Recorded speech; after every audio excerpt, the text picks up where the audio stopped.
Welcome to Black Market Reads. I'm Lissa Jones. For more than 100 episodes, we've explored the lives and works of Black authors whose words have challenged us, inspired us, and helped shape our understanding of ourselves and our communities. Today, we're taking a slightly different path. Before there can be authors, there must be readers. Before stories are written, someone has to discover the joy of books, the power of language, and the confidence that comes from seeing themselves reflected in what they read. Today, we're exploring the importance of literacy, not simply as the ability to read words on a page, but as a pathway to identity, imagination, opportunity, and civic engagement. For the first time on Black Market Reads, we're turning our attention from the authors who write our stories to the young readers who will carry those stories and perhaps write the next chapters themselves. We're recording from the Benjamin E. Mays Afrocentric Magnet School in St. Paul, where we're joined by the young scholars who participated in Freedom School this summer. We'll hear about the books that have inspired them, what first sparked their love of reading, and why knowing our history matters. Later in the program, we'll be joined by Principal Danielle Hughes and Vice Principal Pierre Ali of the Benjamin E. Mays Afrocentric Magnet School, opening this fall, to talk about building a school community where literacy, culture, and high expectations go hand in hand. Stay with us.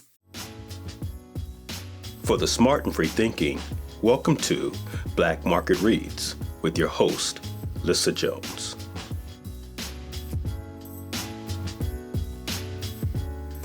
Welcome to Black Market Reads, scholars. First, would you please tell us your name? Hi, my name is Zolani. My name is Jeremiah. My name is Catalea. My name is Mavaria. My name is Malaya. Thank you so much. I'm so excited to talk to you. Let's start here. What's your favorite book? Dogman. Oh, what's Dog Man about? It's about having fun and joy and adventures. Wonderful. Jeremiah, what's your favorite book? My favorite book is No David No. I like No David No because it's very funny, interesting, and I just think it's a really cool book. David goes to school and he acts up, and after he gets in trouble, and they be like, "No, David, no." I love that. And how about you, Catalea? Tell us about your favorite book. I survived the Titanic. And why I like it is because it talks about stuff that happened before we were born. I love that. And Bavaria, welcome. My favorite book is Let the Children March because it's something that I can do if I wanted to march for my rights. And they got to march because they wanted to march for their rights too. And not only the parents did, the kids did too. Thank you so much. And how about you? My name is Malaya, and my favorite book is March. That's my favorite book because it teaches me about history that I didn't know about. And it's kind of about when it was segregated, and that's why I like the book. Oh, I love the books you're all recommending. Why do you love to read, Malaya? Why do I love to read? It's because whenever I'm feeling sad or anything, it'll be fun to read because it helps me calm down so that I don't be like mad or anything, and I could just have a great day. Reading inspires me too. It changes everything for me. Mavaria, when did you know you first liked to read? I first know I like to read when I started to learn how to read in first grade, and it was this book, Hat Ninja, and the action figures and stuff like that, and the sounds that you can read for the book makes it more fun to read. And that's when you knew you just loved to read. Yes. And how about you, Catalea? Is it important to know your history? Yes, it is. What makes me excited about it is because I can learn stuff that I didn't know before. What do you like to do with the things that you learn? I like to tell other people about the things that I've learned. That's terrific. Jeremiah, you read books that have people that look like you? Yes, Can you tell us why that's important to you? because if books don't have people that look like us or our history, we won't be able to know our history. And I don't think our history should just be forgotten. So I think it's good to know our history. And Zolani? I liked reading when I was learning how to read because it was just fun. And a lot of books that I read are like adventurous and fun and creative. That's why I love to read. Adventurous, fun, and creative. What's something you want people to know about you in reading? I want them to know that reading is a good thing to do.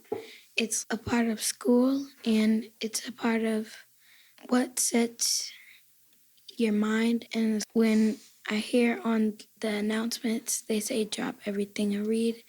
And then we just start reading and it's just really fun. Thank you. Maveria, did you go to Freedom School this summer? Yes, I did, and it was fun. And we were learning, but we were also doing stuff that we like to do. And it's important to go to Freedom School to me because I get to see my friends, and not only see my friends, I get to do different activities based on history. I love it. Do you like to read aloud? Yes, I do. They do say dear, and then that means drop everything and read. And we have a whole library in each class to read about books. And Jeremiah, did you go to Freedom School this summer too? Yes, I did. And what did you like the best? I like how we got to see our friends. We got to go to Harambe and sing along with everybody. And then I liked reading after Harambe. As we write about our community and stuff, like how we can make our community better, our peers, ourselves, our family, and our country and stuff like that better. I love it. Zolani, did you also go to Freedom School? Yes, I did. What was your favorite part? The classes were fun because we got to dance a lot and have fun and play with our friends. And we got to perform. Zolani, Jeremiah, Catalea, Maveria, and Malaya. It's been so good to talk to you. Thank you for making the time to come to your school. We are so excited to see what you're going to do next year at Benjamin E. Mays. And I thank you for sharing your love of reading with Black Market Reads. Thank you for being our guest today. These conversations remind us of something beautiful. A love of reading doesn't happen by accident. It grows because families, teachers, librarians, mentors, and entire communities create spaces where children discover that books can be mirrors, windows, and doors. That belief is also at the heart of a new initiative from the Givens Foundation. Through its Youth Literacy Initiative, the Foundation is expanding its commitment to ensuring that more young people encounter Black literature, Black history, and Black voices early in life, building readers today who may become tomorrow's writers, scholars, educators, and leaders. Two people helping to shape that future are our next guests, Danielle Hughes, principal of the Benjamin E. Mays Afrocentric Magnet School, and Pierre Ali, vice principal at Benjamin E. Mays. Stay with us. You're listening to Black Market Reads, a series of conversations highlighting the Black literary voices of today. Join the conversation. For more great content about authors you love, visit us at blackmarketreads.com. Your opinion counts. Let us know what you think. Share us with your friends. Rate and review us on Apple Podcasts. This fall, St. Paul welcomes the opening of Benjamin E. Mays Afrocentric Magnet School, an Afrocentric learning community named for one of America's great educators, scholars, and mentors to Dr. Martin Luther King Jr. Leading that effort is Principal Danielle Hughes and her partner in the work, Vice Principal Pierre Ali. Principal Hughes and Vice Principal Ali, welcome to Black Market Reads. Good morning. Thanks for having us. Good morning. Yes, thanks for having us. We're glad to be here. I'm really excited to be here. I can't wait to talk to the two of you. Today, we'll talk not simply about opening a new school, but about creating a culture where literacy is celebrated, where history is embraced, and where every child is encouraged to discover both the joy of reading and the confidence to write their own story. I'm so excited you are both here. First, let's talk to you, Principal Hughes. Why does literacy matter? Oh, literacy matters. It's foundational. It's important. We need it to navigate the world.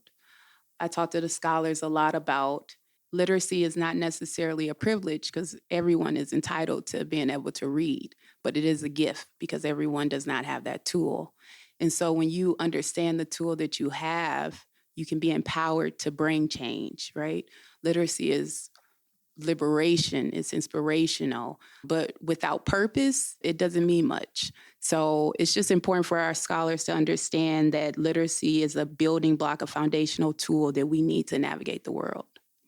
I love that so much. It's a gift because not everybody can have it. I think that's just beautiful. Mhm. Thank you. Vice Principal Ali, why does literacy matter? Second to everything that Principal Hill just has stated, I would say that it gives you freedom.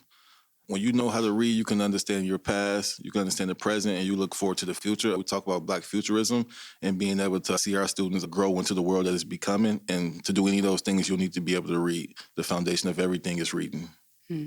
Thank you for adding that, Brother Ali, because it makes me think about our new logo that we have, which is a Sankofa bird, right? And the Sankofa represents looking back in the past to help guide our future, right? And if you don't know your past, you may perpetuate the same mistakes that our history has made. And if you don't know your past, you don't know the greatness and the brilliance that we come from. And so sometimes we will begin to perpetuate the social constructs that we exist in because we don't know where we come from and who we are.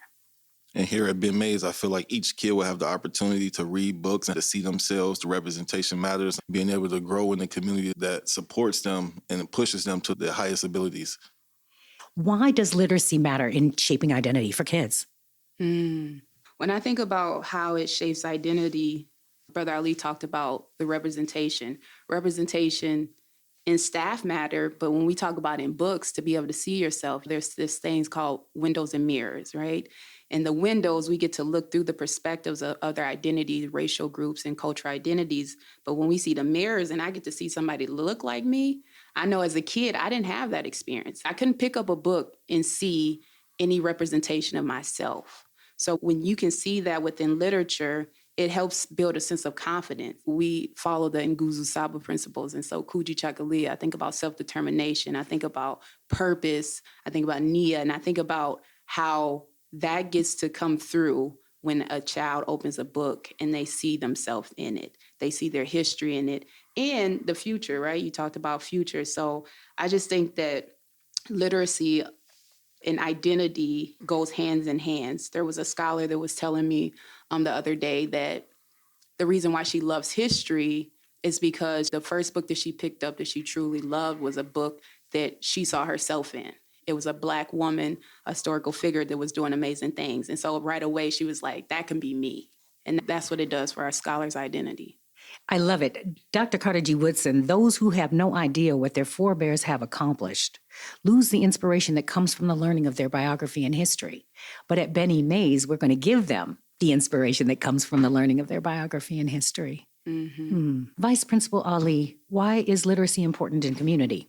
Literacy is very important in community. First off, I would say that we are a collectivism school. We're going to be reaching out to the community, to the parents, to businesses. We don't plan on just teaching the kids that walk in the building. We plan on working with their families and make sure that they're literate as well, that they understand what we're doing. We're going to be holding family nights where they could come in and learn the science of reading themselves. We are working on so many things that will be pivotal for the Rondo community in bringing literacy back to the expectation that it once was. I love that. High expectations. We expect excellence. Is that what you expect for their future, Principal Hughes? Absolutely. And the thing that me and Brother Ali have been talking a lot about is high expectations is necessary. It's actually one of our 5 community pillars. And our community pillars are high expectation, equity, love, rigor, and cultural pride. And so high expectation, it holds us accountable, right? It holds us accountable to have high expectations for our families, our scholars, and our educators. So everything we do is through those values. So when we show up and you walk into a space, I'm coming in and holding you to the highest expectation. But not only that, what we're focusing on too is the regard. So high expectation is one thing, but when you think about high expectation can fall into compliance. If I have high expectations for you, you better do this. But now when you're not doing this, you're breaking the rule, which becomes binary, which becomes about compliance, which is steeped in whiteness. But with the regard, I come in a space and I know you can do it. So I'm going to hold you up till you do it. And you know, you might be upset with me. Well, you might be upset with us. But when you come back, you got to do it. You know, and so that regard is necessary not only for our scholars, but for the educators and the families. We have to believe in our core, which one of our principles is Imani, which means faith. And at our core, do you truly believe in this child? Do you believe in this family? And that's what high expectation allows. The fundamental belief that they can do it. Absolutely. That's significantly different than almost any school system we have been exposed to in our lifetimes. Absolutely. And I think about like being a restorative school and proactive at the same time. We're not going to do this to the community. We're going to do this with the community, right? Be in partnership, educate the entire family, the entire system. It's going to look very different, but we are ready for the challenge. We've been working back and forth. The team has been putting in some great work this summer. And one of the things that we all agree is we're going to teach to the highest student in the room, right? And we're going to push everyone up. So that's something that we learned and we're going to build on with our staff. I love that. We're going to teach to the highest scholar in the room. Let's talk about the room. This Yes. room is incredible. What stands out to you? Something you want the world to know about this beautiful space we're in? I think what stands out to me the most is the affirmations. Like affirmations could be taken for granted and they seem like a small thing that, you know, maybe a teaching tool or a strategy, but it means everything. Every time I see certain scholars or all scholars, I'm always noticing something about them and calling it out. Like, oh, you look good today. Look at them shoes you got on, right? You doing it. But I notice how important that is. And all of a sudden they walking a little taller. They feeling a little better. The next day they come in to find me to make sure they get a hug because I see them.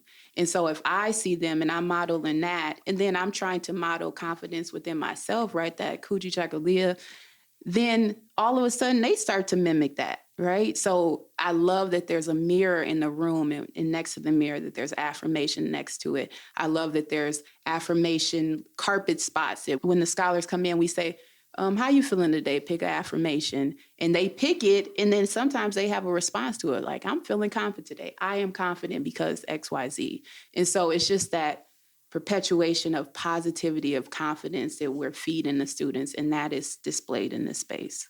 So beautifully described. Thank you, Principal Hughes. Vice Principal Ali, what captures your attention? The African diaspora we have displayed. I think about our 4 houses that we would implement this system with, the house system: Ghana, the Kush house, the Mali house, and the Zimbabwe house. Each student who's a part of each home will learn about the history of those regions in Africa and what they mean and how they could connect them to today. So just being a reminder of why we here, where we came from, way past slavery, learning about Mansa Musa, the richest man there ever was, and just picking our history way back when women were leaders of empires as well in Africa. So changing that status quo and giving them the true history, their history. I love that. You know, the foundation's got to bring a couple of gifts. We need to bring Deborah Stone's House on Rondo, and we also need to bring Professor Mahmoud El-Khadi's Africa poem. Africa is, Africa was, Africa is always becoming. And it is beautiful prose about Africa. We'll have to get it here to the collection. Speaking of it, Afrocentric education isn't really simply adding Black history to the curriculum. How would you describe what it means? It is a cultural experience that we are creating. It's not just the curriculum, right? So what the students will experience that many of us did not experience is, and what we did experience is miseducation. We got education about American history, but we were miseducated. The kids, the scholars right away will come into the school and they will learn about their history. They will learn through Sankofa. They will learn through the lens and perspectives of historical figures. But then it will also challenge them to how can they bring and make change? So that social justice lens. And then also through that Black futurism lens. So they're learning about where they come from. That's a piece of it. But that's a piece, again, that I didn't have. So that alone, I would have been good with, just to know, right? And as an adult, to now pick up a book and be interested or wanting to feed my soul through literacy about learning about history. I just wonder sometimes what that would have did for me as a child, right? But more than that, they get to experience for someone to be intentional, the educator to be intentional, to teach them in a way that they learn best. Culturally responsive. How do I engage a scholar, right? We're talking about rhythm. We're talking about drumming. We're talking about dancing and singing, chants, laughter, embracing that and not looking at as binary in the sense that we need to learn in the way that is to sit crisscross applesauce. Everybody needs to be quiet and focus on the instructor. But instead, you might be pass in the room and there's a lot of laughter and dancing and cheering, and it's all educational. And so it's important that our scholars have the opportunity to learn in a way that can reach them and builds their capacity. Afrocentric education is about centering the brilliance of the Black child. And that's what the students will get. This is incredible. I can't stop smiling. I'm in this room with these lovely people, parents and other educators who are creating this environment. There are plants in this room, and there is a library with real shelves and books everywhere. And there's a place where they can play in the dirt and they can paint. I mean, it's just like anything you think you could do, you can do here. And it is absolutely intentional and beautiful, and it feels like love. Before we wrap, Vice Principal Ali, you're rather a unicorn. A Black man in a vice principal position in an Afrocentric school is not something you see all the time. Principal Hughes, what was your strategy? And then Vice Principal Ali, how do you feel about that? You know, Imani, faith. I'm going to go with that. That question has been asked of us several times, and I wish I can say, you know, it just worked that way and it was all planned and we concocted it together. But the reality, it was, you know, by faith. I think that Brother Ali was in a position where he wanted to do something differently. And I was in a position where I was asked, what are the qualities of someone that you would want? And I think as I continue to get to know Brother Ali, everything that he has shown up in was what we needed in this school. And I say but I from the lens of what does the scholars need to be successful? And I think Brother Ali brings that to the table. So by faith, all things happen by design. Including your being here. I think it's a miracle. I'm so glad you're here. Thank you. Thank you. Absolutely. I think first and foremost, St. Paul Public Schools made the right decision hiring Sister Hughes to lead us in this mission. We both came in as APs together and we collaborated back then. And so when I heard that she was the principal, I was excited. I was like, they got the perfect person for this job. Little did I know that I would get an email or a call that I would be coming over to work with her. So I mean, I'm excited. We talk about representation and modeling the expectations for our children. So with a strong Black woman leading the school and me supporting her, I think the kids are going to be in great hands. The staff, we are bonding, we are building community together to support our students. But you asked about being in this position and being a unicorn. I think what we're doing is heavy. And sometimes I have to take a moment to reflect, like we're opening one of the schools, like African-American schools. I think this is the first public one. I haven't heard another program that's been a public school for Black kids. So like, love, some high expectations, the culture of pride. We'll celebrate all those things. And I really want to be here. I really believe in the purpose, think about Nia. I was a student in this building 20 years ago. And it feels very different walking back into this space now that we're making some changes. So just like full circle, coming here as a sixth grader, and now I'm back in this same space, being able to live it, walk it, feel it, breathe it, and to share that experience with the community. So shout out to Rondo for welcoming me back. Mad love to Rondo. Principal Hughes, will you take us out? What do you want parents to know at the end of the day about Benjamin E. Mays, the school? Benjamin E. Mays is a place where your child can come and not just learn, but they can be loved on, they can grow in who they are, their identity. They will come full, but they will leave fuller. It's a place where you can feel comfortable that your child is going to enter and know that they will be taken care of, not only in a sense of the social emotional needs, but also academic achievement. And I think Brother Ali spoke to the unicorn. There is a target on our back in a sense. And I'll be remiss if I didn't say that and naive not to know it. And so it is important for our children, our community, our village to be involved in this process. It is a necessity. And so what I want the families to know, as much as we have a level of expertise in just a little area, they are the true experts. And so we cannot do it without them. And it's going to be important that they are a part of the mission as we walk into the next couple of years together with our scholars leaving Benjamin Mays with high achievement, high emotional intelligence, and the ability to stand firm in who they are and walk away with their identities intact as they begin to navigate the rest of their educational experience that may not center their brilliance. She is the incomparable Principal Danielle Hughes.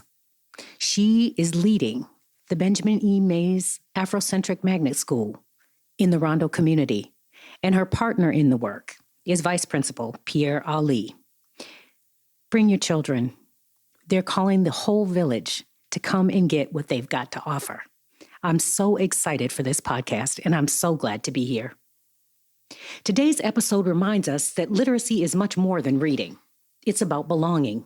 It's about seeing yourself in the stories that came before you and believing your own story is worth telling. Whether you're listening to young scholars discovering their favorite books, or educators building schools where every child is expected to thrive, we're reminded that every generation inherits a responsibility, not only to preserve our stories, but to pass them on. Our thanks to the remarkable young scholars who joined us today, and to Principal Danielle Hughes and Vice Principal Pierre Ali for sharing their vision for the Benjamin E. Mays School. We also thank the Gibbons Foundation for African American Literature for its continued commitment to advancing Black literature and expanding opportunities for youth literacy. If today's conversation inspires you, read with a child, visit a library, share a book, support a teacher, encourage a young writer, because every great author begins as a reader. I'm Lissa Jones, and this is Black Market Reads. Our production team for this episode includes co-producers Lissa Jones and Edie French, technical director Paul Augustin, the voice Yo Derek, and our artist of inspiration, Takumba T. Aiken. This is Black Market Reads. I'm Lissa Jones. Aluta continua. The struggle continues.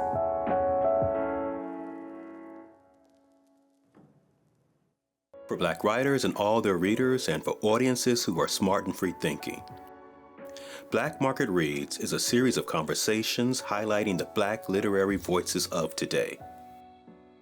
Black Market Reads is produced by the Gibbons Foundation for African American Literature in partnership with iDream.tv.